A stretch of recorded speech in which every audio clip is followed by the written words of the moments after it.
Hello friends, नमस्कार। विशिष्ट study channel में आप सभी का स्वागत है। फ्रेंड्स, बिहार लोक सेवा आयोग के प्रारंभिक परीक्षा में साइंस एंड टेक्नोलॉजी से जितने भी प्रश्न पूछे गए हैं उन सभी प्रश्नों को मैं इस वीडियो में डिस्कस करूंगी। सो फ्रेंड्स, आप हमारे साथ इस वीडियो के अंत तक बने रहिए। और फ्रेंड्स, साइंस एंड टेक्नोलॉजी से जुड़े प्रश्नों का वीडियो पार्ट 2 है।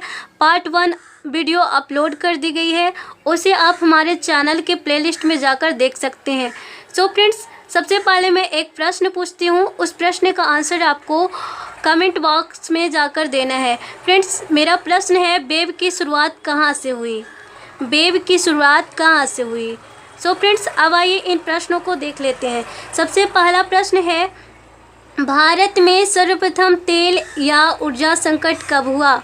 तो इसका सही आंसर है 1970 और 1980 के दौरान भारत में तेल संकट हुआ था। अगला प्रश्न है, भारत में राज्य विद्युत बोर्ड की वित्तीय रुग्णता के निम्नलिखित कारणों पर विचार करें। ऑप्शन विचार करें। पहला है, कृषि एवं घरेलू उपभोक्ता को उत्पादन लागत से कम पर बिजली का विक्रय। दूसरा है, प्रसारण एवं संवितरण से हानि काफ़ी ज़्यादा होती है। अगला है, राज्य विद्युत बोर्डों के लिए वाणिज्यिक स्वायत्तता में कमी। नेक्स्ट है, राज्य सरकारों ने राज्य विद्युत बोर्डों के माध्यम से सामाजिक परिधान नीतियों को क्रियान्वित किया है। तो इसका सही आंसर 1, 2, 3, 4 हो जाएगा।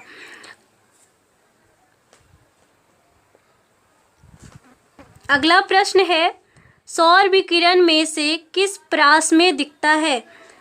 तो सौर विकिरण 100 से 400 nm प्रास में दिखता है। सौर विकिरण 100 से 400 नैनोमीटर प्रास में दिखता है।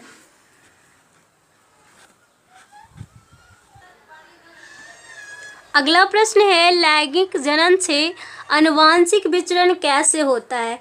ए में जीन के सम्मिश्रण से, बी क्रोमोसोम में बदलाव से, सी जीन के मिश्रण से और डी उपयुक्त सभी से। तो इसका आंसर हो जाएगा उपयुक्त सभी से।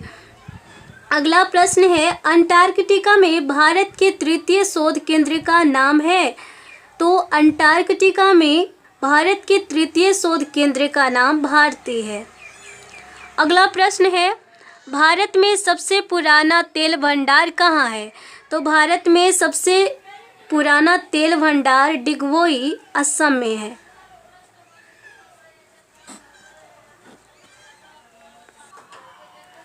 अगला प्रश्न है, निम्नलिखित में से कौन सा एक राष्ट्रीय खाद्य सुरक्षा मिशन में शामिल नहीं है? निम्नलिखित में से कौन सा राष्ट्रीय खाद्य सुरक्षा मिशन में शामिल नहीं है? तो इसका सही आंसर हो जाएगा तिलहन, क्योंकि गेहूं, चावल और दाल राष्ट्रीय खाद्य सुरक्षा मिशन में शामिल है। अगला है, कॉस्मिक किरणें। कॉस्मिक किरणें ऑप्शन है, आवेशित कण, अनावेशित कण, आवेशित तथा अनावेशित दोनों या उपयुक्त में से कोई नहीं। तो कॉस्मिक किरणें आवेशित तथा अनावेशित दोनों कण हैं। अगला प्रश्न है, तीव्रता एवं प्रयुक्तता के आधार पर निम्नलिखित में से कौन सा कर्क रोग उत्पन्न कर सकता है तथा उसका उपचार भी करता है? तो इसका सही आंसर हो जाएगा आयनीय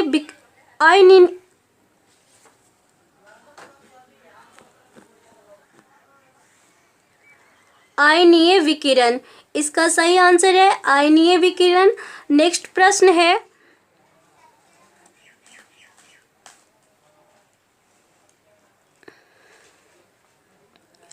टाइफाइड और कॉलेरा विशिष्ट उदाहरण हैं संक्रामक रोगों के। वायुजन्य रोगों से, जलजन्य रोगों से उपयुक्त में से कोई नहीं।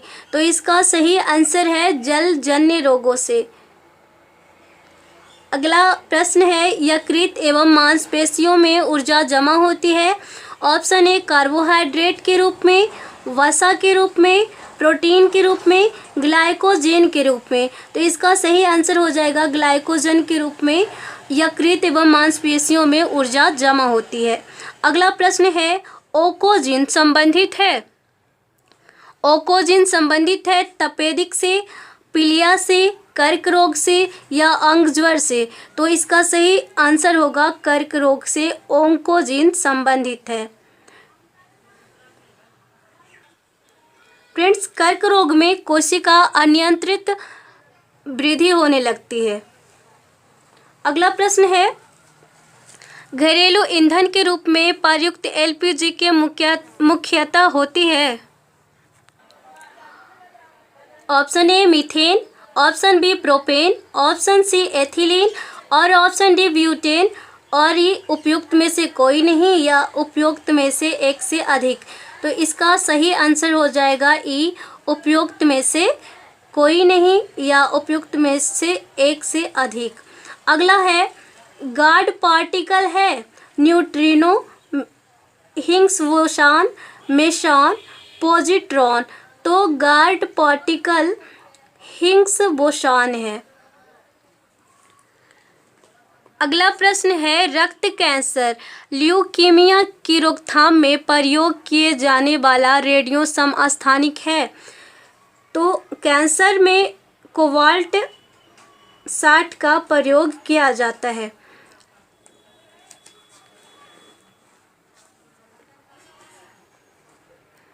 अगला प्रश्न है, बैलिस्टिक मिसाइल के बढ़ावा को रोकने के वैश्विक प्रयास हेग कोड ऑफ कंडक्ट को हाल में ही किस देश ने ज्वाइन किया है। तो इसका सही आंसर हो जाएगा भारत। और ये 60वीं से 62वीं प्रीलिम्स एग्जाम में पूछा गया है। अगला प्रश्न है, वर्ष 2016 का संयुक्त सेना अभ्यास मैत्री भारत तथा अन्य किस देश के मध्य हुआ। तो मैत्री सेना अभ्यास थाईलैंड के बीच हुआ था। अगला है, भारत के किस राज्य में भारत का प्रथम तथा एशिया में सबसे लंबा साइकिल हाईवे खोला गया है। Option A Uttar Pradesh, option B Andhra Pradesh, option C Bihar और ऑप्शन डी असम। और ये उपरोक्त में से कोई नहीं या उपयोग में से एक से अधिक। तो इसका आंसर हो जाएगा उत्तर प्रदेश। उत्तर प्रदेश में भारत का प्रथम तथा एशिया में सबसे लंबा साइकिल हाईवे खोला गया है। अगला प्रश्न है, राष्ट्रव्यापी स्तनपान कार्यक्रम माँ किस संघीय मंत्रालय द्वारा जारी किया गया है। तो इसका सही आंसर हो जाएगा स्वास्थ्य एवं परिवार कल्याण मंत्रालय के द्वारा।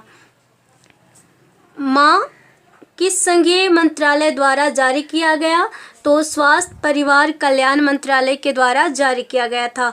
नेक्स्ट है, भारत में प्रथम laser interferometer gravitational wave observatory lab किस राज्य में स्थापित होगी।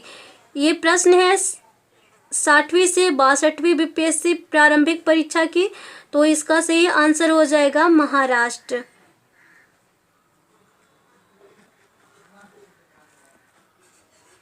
अगला प्रश्न है, हाल ही में भारतीय रेलवे द्वारा रेल घटनाओं को समाप्त करने के लिए कौन सा रेल सुरक्षा तंत्र जारी किया गया। तो इसका सही आंसर हो जाएगा त्रिनेग। हाल ही में भारतीय रेलवे द्वारा रेल दुर्घटनाओं को समाप्त करने के लिए कौन सा रेल सुरक्षा तंत्र जारी किया गया। तो इसका आंसर हुआ त्रिनेग। अगला प्रश्न, कणीय तत्व क्या है। ठोस अपशिष्ट, वायु प्रदूषक, जल प्रदूषक, मृदा प्रदूषक। तो कणीय तत्व एक ठोस अपशिष्ट है। नेक्स्ट प्रश्न है,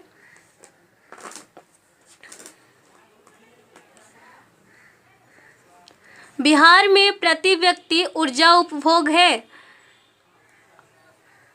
बिहार में प्रति व्यक्ति ऊर्जा उपभोग है और ये 60वीं से 62वीं बीपीएससी प्रीलिम्स में पूछा गया है। तो इसका सही आंसर हो जाएगा 145 किलो आवर। सो फ्रेंड्स, आज के लिए इतना ही। Thank you.